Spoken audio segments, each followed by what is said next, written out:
I never imagined that a random Tuesday morning would be the day my life turned into an absolute circus. But when I opened my mailbox to find a certified letter from the Meadowbrook Heights Homeowners Association, I should have known peace was officially over. My name is Kevin Norris, and I had been living on my 5-acre property in rural Jefferson County, Colorado, for almost 8 years. The place was perfect. Wide open spaces, a view of the Rockies in the distance, and enough land to breathe without neighbors complaining about every little thing. I had built my barn 4 years ago, a beautiful structure that housed my woodworking shop, some tools, and served as storage for my vintage truck collection. The barn sat about 200 feet from my house, positioned exactly where the previous landowner had recommended because the ground was level and the drainage was good. The neighborhood had always been quiet. Most properties out here were large, at least 3 to 5 acres each, and people minded their own business. That changed about 2 years ago when a new housing development started creeping up the road. Suddenly, my rural paradise had an HOA breathing down everyone's necks, trying to enforce rules that had never existed before. The developer had somehow managed to rope in some of the older properties into their covenants through some legal loophole during a county rezoning. I had fought it, hired a lawyer, but ultimately lost because apparently my property fell within the newly designated community planning area, or some garbage like that. I ripped open the envelope and pulled out the letter. The words practically jumped off the page. Notice of violation was stamped in red across the top. My jaw clenched as I read through the corporate speak and legal jargon. Basically, the HOA was demanding that I relocate my barn because it violated some aesthetic guideline about outbuildings being visible from the main road. The letter was signed by Patricia Vanderhorn, the HOA president, whose reputation for being the neighborhood terror had already reached legendary status. I crumpled the letter in my fist and headed back into the house. My golden retriever, Buster, looked up from his bed with concern. "Don't worry, boy," I muttered. "Just more bureaucratic nonsense." But this was not just nonsense. The letter gave me 30 days to submit plans for relocating the barn or face daily fines of $200 a day. For a barn that had been standing on my property for 4 years without any issues. I grabbed my phone and called my lawyer, Martin Chen, who had helped me during the initial HOA battle. "Kevin, good to hear from you," Martin answered on the 3rd ring. "What can I do for you?" "The HOA is after me again. They want me to move my barn." There was a pause. "Move your barn? The one you built 4 years ago, that's the one. They are claiming it violates aesthetic guidelines." Martin sighed. "Send me the letter." "I will take a look, but Kevin, I have got to be honest with you. These HOAs can be relentless. Even if we fight this, it is going to cost you in legal fees." "I am not moving my barn, Martin. It cost me $40,000 to build, and the location is perfect." "Moving it would cost almost as much as building a new one." "I understand. Send me everything, and I will see what we can do." I scanned the letter and emailed it to Martin, then spent the rest of the day fuming while trying to focus on the custom bookshelf I was building for a client. The whole situation was absurd. My property was grandfathered in before most of these new regulations existed. The barn was well maintained, structurally sound, and actually added value to my property. 3 days later, Martin called me back with news I did not want to hear. "Kevin, I have reviewed the documents. Unfortunately, the way the rezoning went through, your property is technically subject to the HOA covenants adopted in 2024. The aesthetic guidelines do state that outbuildings over a certain size need to be positioned to minimize visual impact from public roads. My barn is 200 feet from the road and partially obscured by trees. I know, but the guidelines give the HOA board significant discretion in determining compliance. We can fight this, but it is going to be an uphill battle. I estimate we are looking at $10,000 to $15,000 in legal fees, minimum, and that is if it does not go to a full hearing. I rubbed my temples, feeling a headache forming. So what are my options? You can comply and relocate the barn. You can fight it and hope we win. Or you can try negotiating with the HOA board directly. Sometimes these situations can be resolved with a compromise. Compromise with Patricia Vanderhorn. I have heard stories about that woman. She once fined someone $5,000 because their mailbox was the wrong shade of black. I have heard the stories too, but it might be worth a shot before we go full legal battle. At least you can say you tried. I agreed reluctantly. Martin drafted a formal response requesting a meeting with the HOA board to discuss the matter. 2 weeks later, I received a cold, impersonal email from Patricia herself, setting up a meeting at the community center on a Thursday evening at 7. The Meadowbrook Heights Community Center was a bland, generic building that looked like every other suburban community center in America. Beige walls, fluorescent lighting, and the faint smell of cleaning products mixed with stale coffee. I arrived 15 minutes early, armed with my property documents, photos of the barn from various angles, and a folder full of evidence showing that my barn had existed long before the current guidelines were adopted. Patricia Vanderhorn was exactly what I expected. She was probably in her mid-50s, with short blonde hair styled in that specific, "I want to speak to the manager" cut. She wore a navy blue pantsuit that screamed middle management, and her expression was permanently fixed in a look of disapproval. Flanking her were 2 other board members. Gerald Thompson, a retired accountant who looked like he would rather be anywhere else, and Monica Sheffield, a younger woman in her 30s who seemed to worship Patricia like some kind of HOA deity. "Mr. Norris," Patricia said, not bothering to stand or offer a handshake, "please have a seat." I sat across from them at the conference table, placing my folder down deliberately. "Thank you for meeting with me. Let's keep this brief," Patricia said, glancing at her watch. "You received our notice regarding your barn violation. What is your response?" "My response is that the barn has been on my property for 4 years, built with proper permits from the county, and was there before these HOA guidelines even existed. I believe my property should be grandfathered in." Patricia's eyes narrowed. "Mr. Norris, when your property was incorporated into the Meadowbrook Heights planning area, you became subject to our covenants, conditions, and restrictions. That includes all aesthetic guidelines. Your barn is visible from Meadowbrook Road and creates an unsightly rural appearance that is inconsistent with our community standards." Unsightly rural appearance. This is rural Colorado. Half the properties around here have barns or outbuildings. "Those properties," Monica chimed in, consulting a tablet, "either have their structures positioned appropriately or have received variance approvals from the board." "Fine. Then I am requesting a variance." Patricia folded her hands on the table. "Variance requests require a compelling reason." "What is your compelling reason, Mr. Norris?"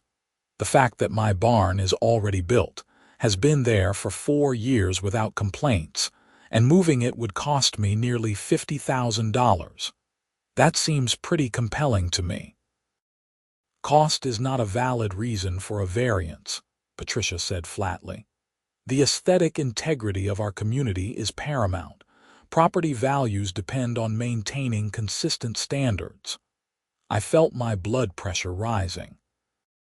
"You are telling me that my barn, which sits 200 feet from the road and is partially hidden by trees, is somehow destroying property values?" It is about precedent, Mr. Norris. Gerald finally spoke up, his voice tired. If we allow one variance, we will have to allow others. Then allow them. These are large properties. People should have some freedom to use their land as they see fit, as long as it is not actually harming anyone. Patricia's expression hardened. Mr. Norris, I can see you are not taking this seriously. The board has made its decision. You have 27 days remaining to submit relocation plans or begin facing fines.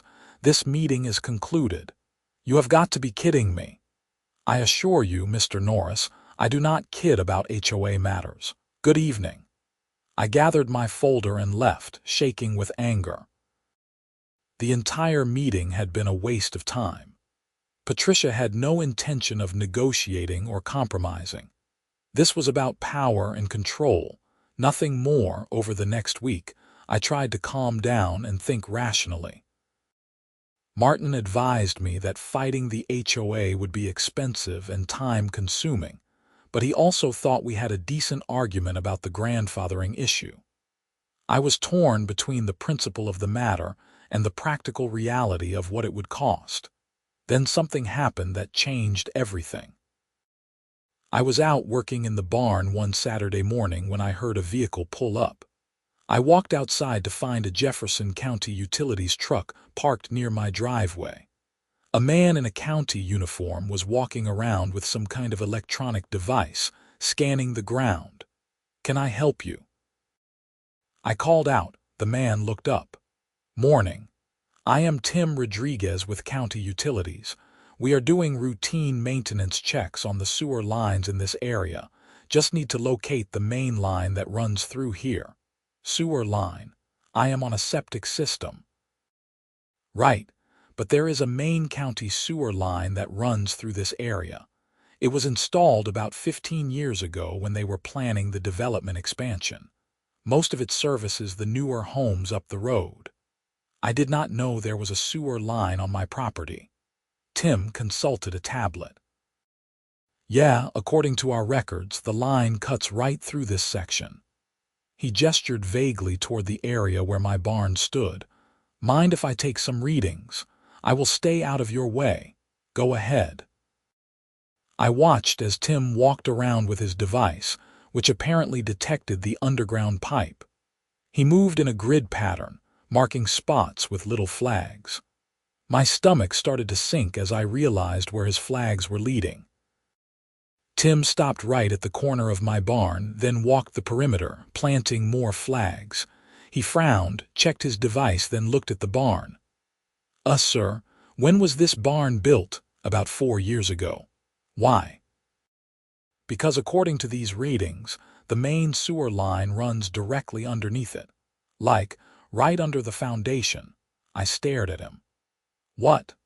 Tim showed me the tablet screen, which displayed a map with various lines indicating underground utilities. A thick red line ran straight through the footprint of my barn. "See? The main line comes from up the road, cuts through your property right here, and continues down to connect with the treatment plant access point about half a mile south." My mind was racing. "Is that a problem?" "Well, it is not ideal. We typically require a clearance easement around sewer lines for maintenance access. If something goes wrong with that line, we would need to dig it up. Your barn is going to make that pretty difficult. But I pulled all the proper permits when I built." "The county approved the location." Tim scratched his head. "That is weird. The building permits office should have flagged this during the approval process. They are supposed to cross-reference with utility maps. But they did not. Apparently not. Look, this is above my pay grade. I am just here to check the line. But you might want to contact the permits office about this. There could be an issue." Tim finished his inspection and left. I stood in my barn, looking down at the concrete floor, imagining the sewer pipe running beneath it. How had this happened? How had the county approved my barn in a location that violated their own utility easement requirements? Then a thought struck me. If the county had screwed up, That meant the barn was the county's problem, not mine. And if there was an easement on my property for that sewer line, that meant the county had rights to access it. Rights that I had apparently granted, probably buried in some document I signed when I bought the property. I spent the rest of the weekend digging through my property records. Sure enough, there it was. A utility easement agreement from 2009, 7 years before I bought the property. The previous owner had granted Jefferson County a permanent easement for underground utilities, including water and sewer lines. The easement was 20 feet wide and ran in a specific corridor across the property. I cross-referenced the easement map with the current location of my barn. The barn sat almost perfectly centered on the easement corridor. Monday morning, I called the county permits office. After being transferred 3 times, I finally reached someone named Rachel in the permits department. "Hi, I built a barn on my property 4 years ago with a county permit. I just found out the barn sits on top of a utility easement. How did that get approved?"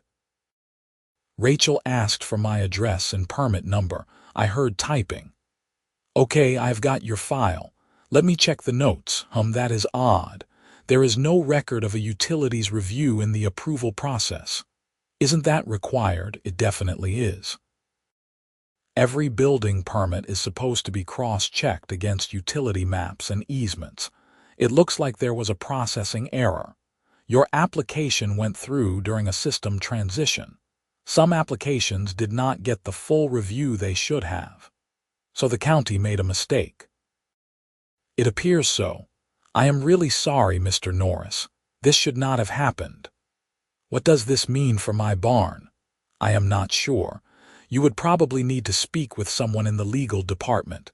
If the barn is on an easement, the county might require modifications or relocation. The county might require me to relocate it, even though the county made the mistake. I really cannot say. Let me transfer you. I spent the next hour on the phone with various county officials, each one passing me to someone else. Finally, I reached Daniel Park, an attorney in the county legal department. "Mr. Norris, I have reviewed your situation. You are correct that there was an error in the permit approval process. However, the easement on your property is a matter of record and predates your ownership. The county has a legal right to access that easement for maintenance and repairs. So, what happens with my barn? That is complicated. The county would typically require you to relocate any structure that interferes with an easement. However, since the county made the error in approving your permit, we may have some liability here. I need to discuss this with my supervisor and get back to you. How long will that take? I will try to have an answer within a week or two. 2 weeks. Meanwhile, I had less than 3 weeks before the HOA started fining me $200 a day for not relocating the barn that I now might have to relocate anyway because of a county easement issue. I called Martin and explained the entire situation. He was quiet for a long moment after I finished. "Kevin, this is actually interesting. The HOA is demanding you move the barn. The county screwed up by approving the barn in a location that violates an easement. You are potentially caught in the middle of 2 government entities who both made mistakes. How is that interesting? That is a nightmare. No, think about it. If the county requires you to move the barn because of the easement, then the HOA gets what they want, but you might have a legitimate claim against the county for damages because they approved the location. The county would potentially have to pay for the relocation. Wait, seriously? Possibly. If a government entity makes an error that causes you financial harm, you can sometimes recover damages. It is not guaranteed, but you would have a case. The bigger question is the HOA. If you are forced to move the barn because of the county easement issue, the HOA cannot really penalize you for that. My brain was working overtime. What if I just told the HOA about the easement issue, explained that the barn cannot be moved until the county resolves their mistake? That might buy you time, but Patricia strikes me as the type who would not care. She would probably just say it is your problem to figure out. Martin was right. Patricia was not exactly known for her compassion or understanding. The next day, I received an email from Daniel Park at the county. He wanted to meet in person to discuss the situation. We scheduled a meeting at the county offices for that Thursday. Daniel turned out to be a sharp, professional guy in his early 40s. His office was cluttered with legal books and case files. He gestured for me to sit and pulled out a thick folder. "Mr. Norris, I have spent considerable time reviewing your case. The short version is that the county made a clear error in approving your barn permit without checking utility easements. That error has put you in a difficult position." That is an understatement.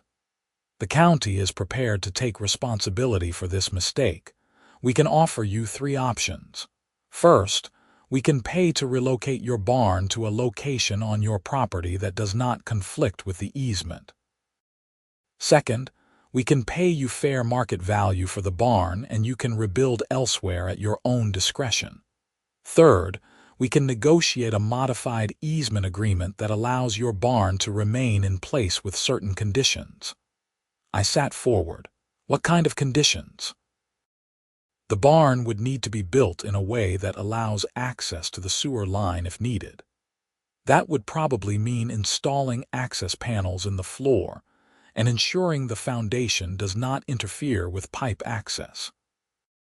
We would also need a legal agreement that you would not obstruct county workers if they need to perform maintenance. Would I have to pay for the modifications? No. Since this was our error, the county would cover the cost of any necessary modifications. However, I need to be clear that this third option is not guaranteed. My supervisor has to approve it, and there are engineering questions about whether it is even feasible. How long until you know? I should have an answer by next week. In the meantime, I understand you are dealing with an HOA issue related to the barn. Yeah. They want me to move it for aesthetic reasons. They are about to start fining me $200 a day. Daniel frowned. That is unfortunate timing. If you want, I can write a letter to the HOA explaining that the county is reviewing the situation and that any relocation decisions need to be coordinated with county requirements. That might get them to back off temporarily. That would be helpful. Daniel drafted a letter on county letterhead while I waited. It was formal and bureaucratic, explaining that Jefferson County was conducting a review of utility easement conflicts on my property, and that any modifications to structures would need to comply with county requirements and timelines. He signed it and handed me a copy. "Send this to your HOA. It might not stop them completely, but it should give you some breathing room." I thanked Daniel and left feeling slightly better. At least the county was taking responsibility. Now I just had to deal with Patricia. I scanned Daniel's letter and emailed it to Patricia that afternoon, along with a brief explanation that the barn situation was now tied up in a county utilities review. I did not expect a reasonable response, and I did not get one. Patricia replied within an hour. Her email was curt and dismissive. "Mr. Norris, your county utilities matter does not excuse you from HOA violations. The deadline stands. You have 16 days to comply."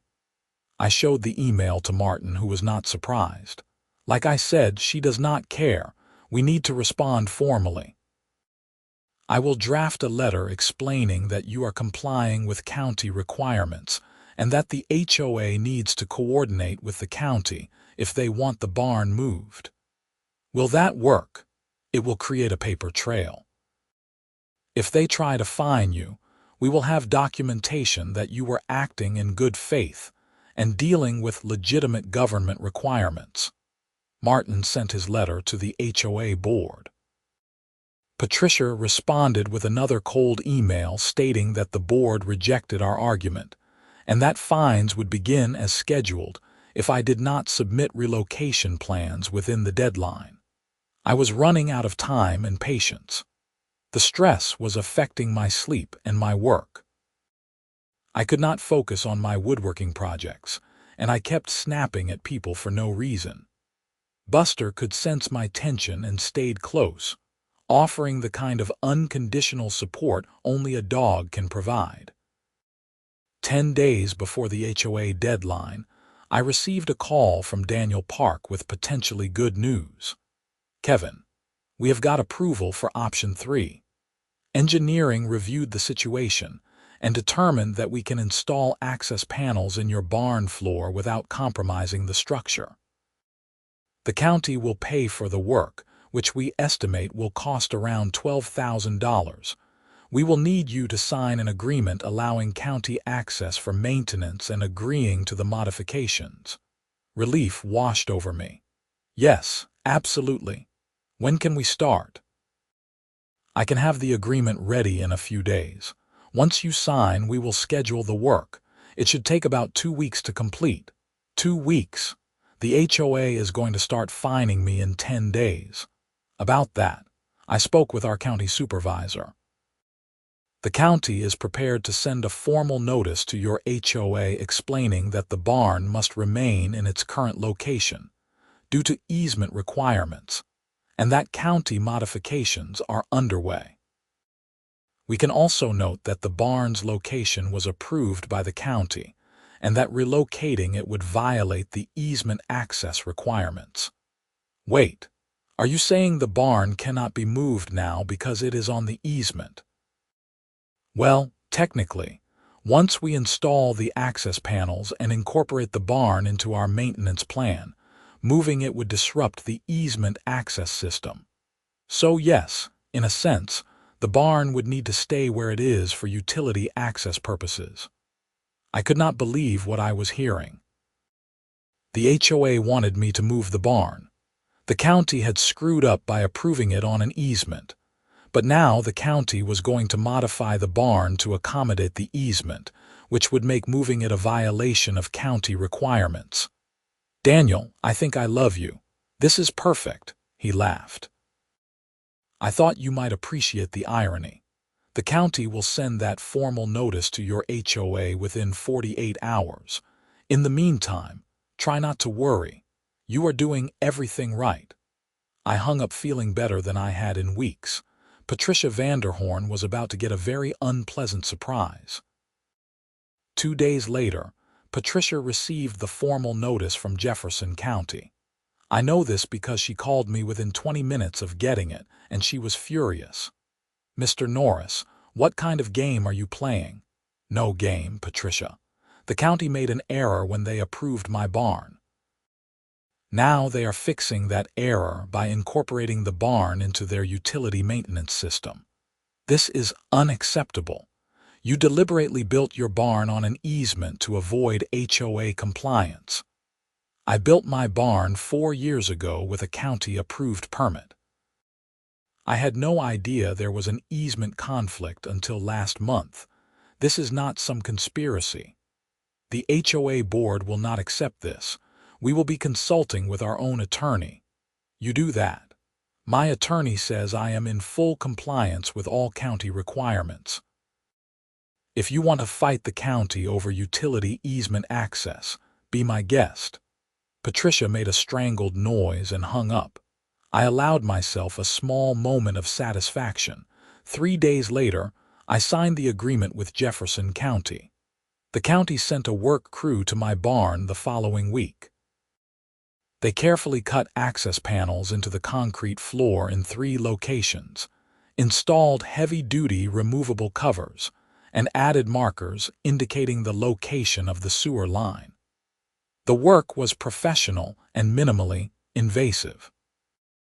When they finished, my barn looked almost exactly the same, just with 3 metal access panels flush with the floor. The crew supervisor, a friendly guy named Marcus, explained the setup. These panels give us access to the pipe without having to excavate. If we ever need to inspect or repair the line, we can remove the covers and use camera equipment or small tools to reach the pipe. You can put whatever you want on top of the covers, just keep them accessible. Will you need to access them often? Probably not.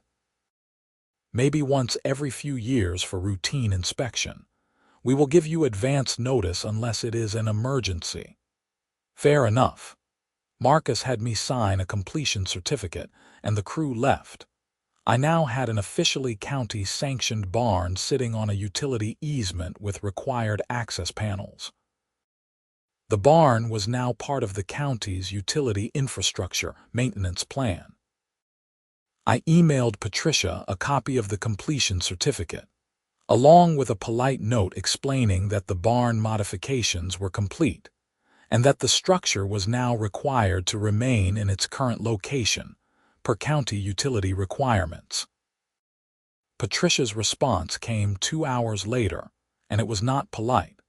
She informed me that the HOA board was rejecting the county's determination, and that I was still in violation of aesthetic guidelines. The fines would begin in 3 days as scheduled. I forwarded the email to Martin, who called me immediately. "Kevin, she is bluffing. She cannot override county utility requirements. If she tries to fine you, we will shut it down immediately." "Are you sure?" "Positive. County utility easements supersede HOA covenants." It is not even a close legal question. If she pushes this, the HOA is going to lose badly. 3 days later, sure enough, I received a notice from the HOA stating that I was now being fined $200 per day for failure to comply with the barn relocation order. The notice included an invoice for the first week, $1,400. Martin filed an emergency motion with the county court to block the HOA fines. He argued that the HOA was attempting to force me to violate county utility easement requirements, and that such fines were invalid as a matter of law. He included all the documentation from the county, the easement agreements, the modification work, and the formal county notice to the HOA. The hearing was scheduled for 2 weeks later. In the meantime, Patricia continued sending me daily fine notices. I ignored them. The day of the hearing, I met Martin at the Jefferson County Courthouse. It was a small courtroom, just a judge, a clerk, and space for the parties. Patricia arrived with the HOA's attorney, a slick-looking guy named Richard Bradford, who probably charged $300 an hour to argue about property lines and fence heights. Judge Sarah Mitchell presided. She was a no-nonsense woman in her 60s who looked like she had heard every ridiculous property dispute imaginable and had no patience for any of them. Martin presented our case efficiently. He laid out the timeline.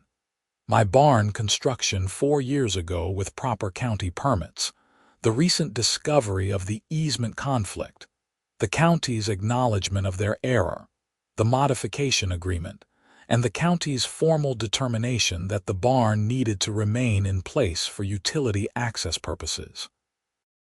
He submitted all the documentation as exhibits. "Your Honor," Martin concluded, "Mr. Norris has done everything correctly. He obtained proper permits, built his barn in good faith, and when a county error was discovered, he cooperated fully with the county's solution. The HOA is now attempting to fine him for complying with county requirements. This is not only unfair, it is legally baseless. County utility easement requirements supersede HOA aesthetic guidelines." Judge Mitchell turned to Richard Bradford. "Counsel, what is the HOA's position?" Bradford stood, adjusting his tie. "Your Honor, the HOA acknowledges the county easement situation. However, we maintain that Mr. Norris has other options. He could rebuild his barn in a different location on his property that does not violate HOA guidelines. The county easement does not require the barn to exist in that specific location, only that if it exists there, it must have access panels. Judge Mitchell looked skeptical.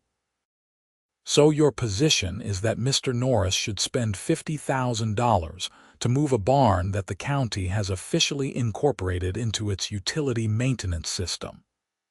The HOA covenants require compliance with aesthetic guidelines. Your Honor, Mr. Norris agreed to those covenants when his property was incorporated into the planning area. Did Mr. Norris have a choice in that incorporation? Bradford hesitated. The incorporation was part of a county rezoning process. So that is a no. Mr. Norris did not choose to be part of your HOA. The county forced him into it through rezoning. Then the county made an error in approving his barn on an easement. Now the county has fixed that error by making the barn part of their utility system. And you want him to pay to move it anyway because your board does not like how it looks from the road. Your Honor, property values in our community depend on maintaining aesthetic standards. Judge Mitchell looked down at the documents in front of her. I have photos of Mr. Norris's barn in the case file. It is a well-maintained, attractive structure that sits 200 feet from the road and is partially obscured by trees. What exactly is unsightly about it? It creates a rural appearance that is inconsistent with our community vision, Your Honor. Your community vision, in rural Colorado, where half the properties have barns or outbuildings. Judge Mitchell shook her head. Counsel, I am going to be very clear. County utility easement requirements supersede HOA aesthetic guidelines. That is established law. Mr. Norris is in compliance with all county requirements. The county has officially determined that his barn must remain in its current location to facilitate utility access. Your HOA cannot penalize him for complying with county directives. The fines are invalid. Bradford tried to argue further, but Judge Mitchell cut him off. My ruling is that the HOA's fines against Mr. Norris are void and unenforceable. The HOA is ordered to cease all collection efforts related to these fines. Furthermore, the HOA is ordered to update its records to reflect that Mr. Norris's barn is in compliance with all applicable regulations due to county utility easement requirements. Mr. Norris, you are free to keep your barn exactly where it is. If the HOA continues to harass you about this matter, file another motion and I will consider sanctions. I felt like I could breathe for the first time in weeks. Martin shook my hand as we left the courtroom. That went about as well as it could have. Patricia and Bradford were in the hallway, speaking in hushed, angry tones. Patricia glared at me as I walked past, but I just nodded politely and kept walking. I thought that was the end of it. I was wrong. 2 weeks later, I was working in my barn when I heard vehicles outside. Multiple vehicles. I walked out to find 2 county utility trucks, a supervisor vehicle, and Patricia's silver Mercedes parked in my driveway. This could not be good. Marcus, the utility crew supervisor, approached me with an apologetic expression. Kevin, sorry to show up unannounced. We have got a situation. What kind of situation? Someone filed a complaint claiming that your barn is interfering with utility access and that there is sewage leaking. We are required to investigate all utility complaints immediately. I looked past Marcus to where Patricia was standing by her car, arms crossed, wearing a smug expression. Let me guess who filed the complaint. Marcus followed my gaze. We just respond to complaints. We do not investigate who makes them unless it becomes a pattern. Fine. Investigate away. There is no sewage leak. Your crew was just here 2 weeks ago and everything was perfect. Marcus and his team spent the next hour inspecting the access panels, checking the pipe with camera equipment, and testing for leaks. I stood outside with Patricia, who was clearly waiting for some dramatic revelation that never came. Finally, Marcus emerged from the barn. Everything is fine. No leaks, no blockages, no issues at all. The pipe is in perfect condition and the access panels are working exactly as designed. Patricia's face fell. That cannot be right. Check again. Madam, we have done a thorough inspection. There is no problem. But I saw sewage in the area last week. There has to be a leak. Marcus looked at her steadily. Where exactly did you see sewage? Near the barn, on his property. Can you show me? Patricia walked toward the barn, looking around with increasing frustration. It was right here, I am sure of it. Marcus crossed his arms. Madam, I am going to ask you directly. Did you actually see sewage, or did you file a false complaint to cause problems for Mr. Norris? I do not appreciate your tone. And I do not appreciate having my crew pulled away from legitimate work to investigate fake utility emergencies. Filing false utility complaints is a serious matter. It wastes county resources and can result in fines or criminal charges if it is done maliciously. Patricia's face turned red. I am a taxpayer and I have every right to file complaints if I suspect a problem. You have the right to file legitimate complaints, not harassment complaints. Mr. Norris has complied with all county requirements. His barn is part of our utility maintenance system. If you continue to file false complaints or harass him about this barn, the county will take action. Patricia got in her Mercedes and drove off without another word. Marcus turned to me and sighed. Sorry about that. Some people cannot let things go. Tell me about it. Thanks for backing me up. Just doing my job, but seriously, if she files another bogus complaint, we will pursue charges.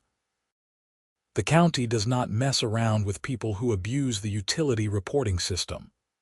After Marcus and his crew left, I called Martin and told him what happened. He was not surprised. Patricia is desperate. She lost in court and now she is trying to find another angle, document everything. If she keeps harassing you, we might need to get a restraining order. A restraining order against an HOA president. That would be a first. You would be surprised. I have seen it happen. I hoped it would not come to that, but I should have known better. Patricia was not the type to accept defeat gracefully. Over the next month, I received 3 more county utility inspections, all triggered by anonymous complaints. Each time, the crew found nothing wrong. After the 3rd false complaint, Marcus personally visited me with a formal letter. Kevin, we have traced the complaints. They are all coming from the same email address registered to Patricia Vanderhorn. The county is filing charges against her for filing false utility reports and misuse of emergency services. You are serious, dead serious. She filed 5 complaints in 6 weeks, every one of them false. That is a criminal offense. The county attorney is pursuing misdemeanor charges. I felt a mix of satisfaction and disbelief. Patricia had actually gone so far that she was facing criminal charges. The case against Patricia moved forward quickly. She initially denied filing the complaints, then claimed she was just being a concerned citizen, then finally admitted she filed them, but insisted she genuinely believed there were problems. The county attorney was not buying it. In Colorado, knowingly filing false reports to government agencies is a Class 3 misdemeanor, punishable by up to 6 months in jail and fines up to $750. The prosecutor offered Patricia a plea deal. Plead guilty to 1 count, pay a fine of $500, perform 50 hours of community service, and resign from the HOA board. Patricia refused the deal. She hired an attorney and decided to fight the charges. The trial was held in county court 2 months later. I was called as a witness. The prosecutor, a sharp young woman named Amanda Reeves, walked me through the entire timeline of events. I explained how Patricia had demanded I move my barn, how the county easement issue was discovered, how the judge had ruled in my favor, and how Patricia had then filed multiple false utility complaints in retaliation. Patricia's attorney tried to argue that she had a good faith belief that there were utility problems, but the evidence was overwhelming. The county crew testified that all 5 inspections found no issues. Marcus testified that the complaints became increasingly vague and suspicious. Email records showed that Patricia had filed the complaints within days of losing the court case, suggesting retaliation rather than genuine concern. The jury deliberated for less than 2 hours. They found Patricia guilty on all 5 counts of filing false reports. The judge, a different judge than the one from my HOA hearing, was stern during sentencing. "Mrs. Vanderhorn, you abused your position as HOA president to harass a neighbor. When legal means did not work, you resorted to filing false government reports, wasting county resources and disrupting Mr. Norris's peace. This behavior is unacceptable." He sentenced her to $300 in fines, 100 hours of community service, and 1 year of probation. He also ordered her to resign from the HOA board immediately and prohibited her from serving in any HOA leadership position during her probation. Patricia looked devastated. Her attorney argued for a lighter sentence, but the judge was unmoved. After the sentencing, I left the courthouse feeling vindicated but also a bit sad. Patricia had brought all of this on herself, but it was still hard to watch someone destroy their own reputation over something so petty. The HOA board held an emergency meeting to elect a new president. Gerald Thompson, the retired accountant, took over temporarily. His first act was to send me a formal letter apologizing for Patricia's behavior and confirming that my barn was in compliance with all HOA regulations. I kept that letter framed in my office as a reminder that sometimes, just sometimes, persistence and being in the right actually pays off. Life slowly returned to normal. I finished the custom bookshelf project and moved on to building a dining table for a client in Denver. Buster enjoyed having me home and less stressed. The barn continued to serve its purpose perfectly, housing my workshop and my vintage trucks. The county only needed to access the sewer line once in the following year for a routine inspection. Marcus and his crew showed up, removed the access panels, did their inspection in about 30 minutes and left. It was completely painless. I ran into Gerald Thompson at the hardware store a few months after everything settled down. He approached me somewhat sheepishly. "Kevin, I want to apologize again for how the board handled your barn situation. Patricia was very persuasive, and I am afraid I did not push back as much as I should have. Water under the bridge, Gerald, or sewage under the barn in my case," he laughed. "That is a good attitude.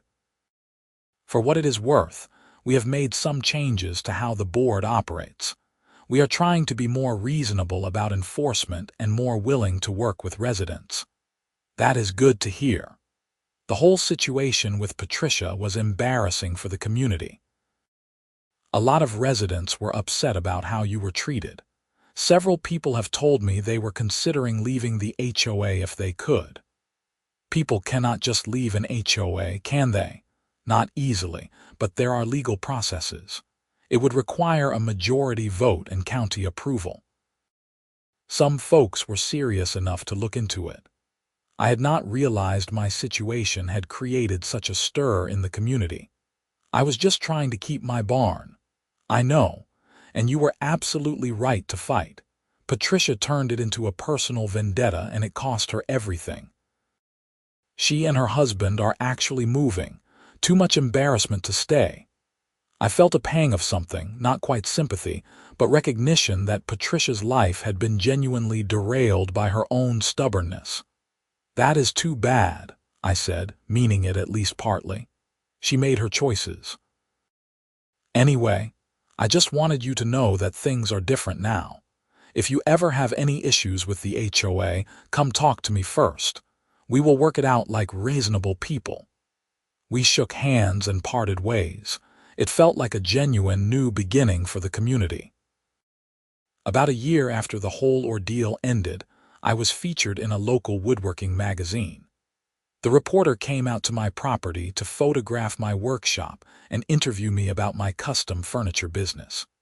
She took several photos of my barn, commenting on how beautiful and well maintained it was.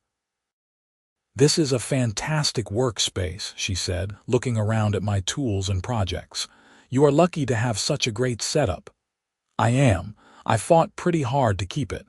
"Really? What happened?"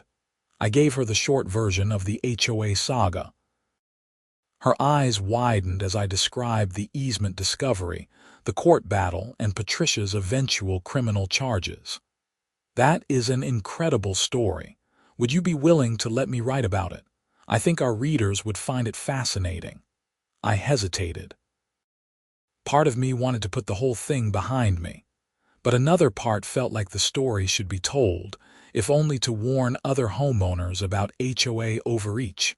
Sure, why not? Just keep it factual. The article came out 2 months later. It was titled "The Barn That Would Not Move: One Woodworker's Fight Against HOA Overreach." The reporter had done a great job telling the story accurately and sympathetically. She included photos of my barn, quotes from my interview, and even managed to get a comment from Gerald Thompson about how the HOA had reformed its practices. The article got picked up by several online homeowner forums and property rights advocacy websites. I received dozens of emails from people sharing their own HOA horror stories and thanking me for standing up to unreasonable enforcement. One email stood out. It was from a lawyer in California who specialized in HOA law. He asked if he could use my case as an example in a seminar he was teaching about utility easements and HOA covenants. I agreed, and he sent me a copy of his presentation later. It was surreal seeing my barn and my story used as a legal case study. Through all of this, my barn stood exactly where it had always stood, solid and useful, and now somewhat famous in property law circles. The sewer line continued running beneath it, quietly doing its job while my woodworking business thrived above. I learned a lot from the experience. I learned that government bureaucracy can create absurd situations, but also fix them when properly motivated. I learned that HOAs can be forces for good or for tyranny, depending entirely on who is in charge. I learned that standing up for yourself is exhausting and expensive, but sometimes absolutely necessary. And I learned that sometimes the best revenge is simply being right and letting the legal system prove it. The barn became something of a local legend in Jefferson County. People would drive by and point it out. "That is the barn from the lawsuit." New residents would hear the story and look at me with a mix of admiration and sympathy. The county utilities department used my property as a training example for how to properly install access panels on easements under existing structures. Patricia and her husband did move away, as Gerald had mentioned. I heard through the neighborhood grapevine that they relocated to Arizona, where presumably Patricia found new windmills to tilt at. I bore her no real ill will. She had made mistakes, paid the price, and hopefully learned something from the experience. The HOA under Gerald's leadership became much more reasonable. They focused on actual problems like maintaining common areas and managing snow removal rather than nitpicking people's property choices. Several neighbors told me they appreciated the change in tone and approach. My woodworking business continued to grow. The magazine article brought in new clients, and my reputation for quality work spread. I hired an apprentice, a young guy named Josh who was eager to learn traditional woodworking techniques. I taught him in the barn that had caused so much trouble, and he could not believe the story when I told him. "You fought the HOA and won. That is amazing. My parents are in an HOA in their neighborhood and they are always complaining about stupid rules. The trick is knowing when to fight and when to compromise. I was lucky that the county made a mistake that worked in my favor. Without that easement issue, I probably would have lost. Still, you stood up for yourself. A lot of people would have just given in." He was right. I easily could have given in, moved the barn, and avoided all the stress and legal fees. But something about Patricia's attitude, the absolute certainty that she could force me to spend $50,000 because she did not like how my property looked, had triggered something stubborn in me. I was glad I fought. 5 years after everything settled, I was sitting in my barn working on a cherry wood dresser when I heard a vehicle pull up. I walked outside to find Marcus and a younger crew member standing by a county truck. "Marcus, good to see you. Time for another inspection." "Hey, Kevin." "Yeah, routine check. Should only take a few minutes. This is Sarah. She is new to the crew. I am showing her the access panel setup we have got here." Sarah looked at the barn with interest. "This is the famous barn. They told us about this case in training." "Famous barn," I repeated, shaking my head. "That is my legacy. The guy with the famous barn on top of a sewer line." Marcus laughed. "It is a good case study. Shows how important it is to check easements during permit reviews. The county has gotten a lot better about that since your situation." They went inside and did their inspection while I worked on the dresser. Everything checked out fine as always. As they were leaving, Sarah paused. "Mr. Norris, can I ask you something? In training, they told us the HOA president who harassed you ended up with criminal charges. Is that true?" "It is true. She filed multiple false utility complaints as retaliation. The county did not take that lightly." Sarah shook her head. "That is crazy, all that over a barn. Some people cannot let things go. She was so focused on winning that she lost sight of everything else." After they left, I thought about Patricia and wondered how her life had turned out. I hoped she had found some peace in Arizona, though I doubted it. People like Patricia carried their need for control wherever they went. I finished the dresser that afternoon and loaded it into my truck for delivery. As I drove down Meadowbrook Road, I passed the newer development houses that had started the whole HOA mess. They were nice enough houses, all carefully designed to match each other, all sitting on small lots with minimal personality.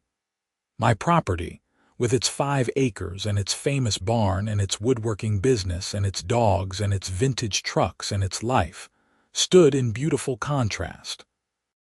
It was messy and real and functional and mine. No one was going to take that away from me. The legal bills had been expensive. Martin had charged me about $8,000 over the course of the case, though he admitted he could have charged much more. The stress had been considerable. But in the end, I had won. More importantly, I had established a precedent that would help other property owners in similar situations. The county had also changed their permit review process to prevent future easement conflicts. Every building permit now went through a comprehensive utility review before approval. My mistake, or rather the county's mistake, had led to systemic improvements that would benefit everyone. I delivered the dresser to my client in Denver, a young couple furnishing their first house. They were thrilled with the quality and craftsmanship. As I drove back home, I thought about how strange life could be. A simple desire to have a barn for my woodworking hobby had turned into a legal battle, a criminal case, local fame, and ultimately a story that would be told in HOA law seminars for years to come. The sun was setting as I pulled into my driveway. Buster ran out to greet me, tail wagging frantically. The barn stood silhouetted against the orange and pink Colorado sky, solid and permanent and exactly where it belonged. I walked over and put my hand on the barn wall, feeling the smooth wood that I had helped install years ago. Under my feet, buried beneath concrete and earth, a sewer line carried waste from dozens of homes to the treatment plant. Above it, I built furniture and restored trucks and lived my life. It was absurd and perfect and completely mine. Patricia Vanderhorn had tried to take it away because she did not like how it looked from the road. The county had accidentally given me the perfect defense by screwing up my permit. A judge had sided with common sense over HOA tyranny. And in the end, justice had prevailed in the most mundane and satisfying way possible. I went inside and made dinner, Buster at my feet as always. Through the kitchen window, I could see the barn in the gathering darkness. Tomorrow I would start work on a new project, a custom bookshelf for a client in Boulder. The wood was already waiting in the barn, carefully selected maple that would be beautiful when finished. The HOA would leave me alone. The county would do their occasional inspections. My business would continue to grow. And my barn, the famous barn that sat on top of a sewer line with my permission, given unknowingly years before I even owned the property, would stand exactly where it was built, a monument to the principle that sometimes the bureaucracy works in your favor if you are patient and persistent enough. I slept well that night, better than I had in years. The battle was over. I had won, and my barn was not going anywhere.